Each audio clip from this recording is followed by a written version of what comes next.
Hi, guys. Welcome back to our video Christmas Advent devotional. We're on day 8. I'm so excited that you've been joining me. I can see the numbers on the videos, and that is really exciting as we walk through this Christmas season celebrating light being brought to darkness. So, the question that we're really answering is, what is that darkness? So, we're going to continue in day 8, which is called The Good Shepherd. So, let's go. Well, last episode we saw that the blind man that had lived in darkness his entire life, well, he was given sight by Jesus. And this signified not only the darkness the world had found itself in, but revealed the darkness of those who Jesus wants to give eyes to see. However, immediately after John chapter 9, where that story is told, we find that Jesus does a speech that is very profound. In John 10, it says this. It says, "And Jesus stood up and said, 'Truly I say to you, he who does not enter the sheepfold by the door, but climbs in any other way, that man is a thief and a robber. But he who enters by the door is the shepherd of the sheep.'" The gospel writer tells us that the people heard what he was saying after seeing this profound miracle that he did, but they still didn't understand. So Jesus again said to them, "Truly, truly, I say to you, I am the door of the sheep. All who come before me are thieves and robbers, but the sheep did not listen to them, because I am the door. If you enter in by me, you will be saved, and you will be able to go in and out and find greener pasture. The thief comes to steal, kill, and destroy. I came that there may be life and life abundantly." So what is Jesus trying to tell us? Well, first he's trying to say that he is the door to life and life abundantly. And that has several meanings, meaning that he is the only true way to live life, and he is the one that provides that life. It is something that only he can give. Secondly, salvation only comes through Jesus. The life Jesus speaks here is not just eternal, but it's every day. We live and move and have our being by walking in and out of the places that Jesus is guiding us in everyday life. And he promises us to stay with us and to lead us towards greener pastures. But why is Jesus talking about this sort of metaphor after the story of the blind man who was healed? Well, the book of Ezekiel tells us that there was a prophecy. And so let's read that prophecy, and I think things will become more clear. Ezekiel 34, 1 through 6 says, "The word of the Lord came to me, Son of man, prophesy against the shepherds of Israel." The shepherds of Israel would be like the pastors or the priests of their day. It says, "Prophesy and say to them, even to those priests and shepherds, thus says the Lord, the shepherds of Israel who have been feeding themselves. Should not you shepherds feed the sheep? But you eat the fat. You clothe yourselves with wool. You slaughter the fat cows and eat, and you do not feed the sheep, those who I've called you to.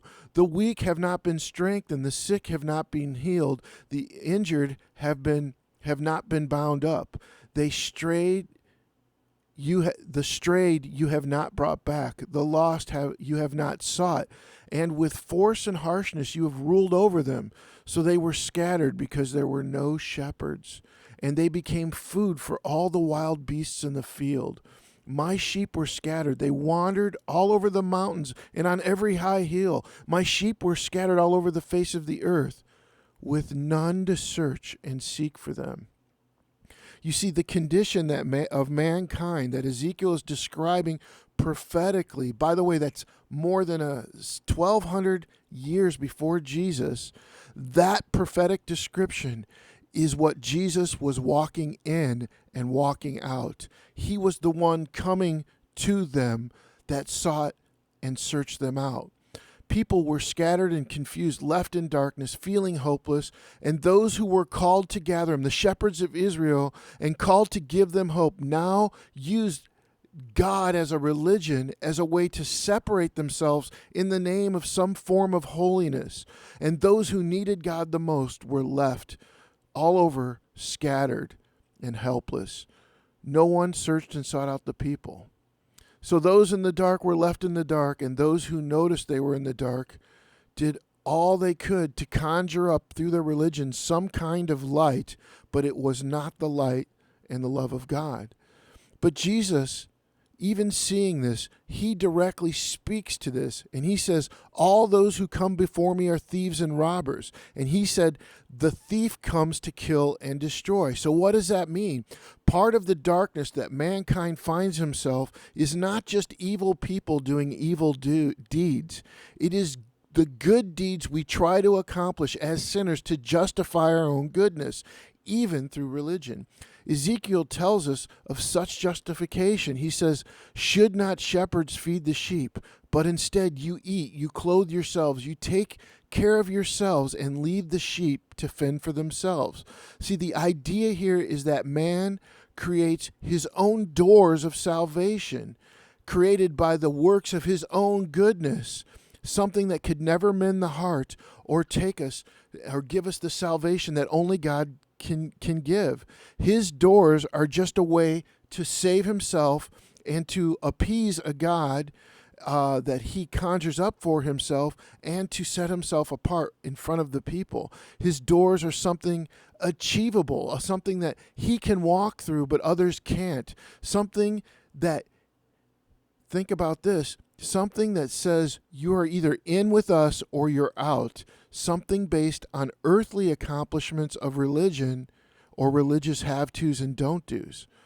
But Jesus answers this in this story of the Good Shepherd. He says, I am the Good Shepherd in John 10:11 through 14. He says, I am the Good Shepherd. The Good Shepherd lays down his life for his sheep. He who is a hired hand and not a shepherd, who does not own the sheep, sees the wolf coming and leaves the sheep and flees and fends for himself. The wolf snatches them and scatters them. He flees because he's a hired hand and cares nothing for the sheep. But I am the good shepherd. I know my sheep, and my sheep know me. The reason man can never save himself is that his sinful nature rejects selflessness. Our human nature is engulfed by our sinful nature, so much so it is not in us to selfishly give up our lives for a friend, let alone for our neighbors or people we do not know.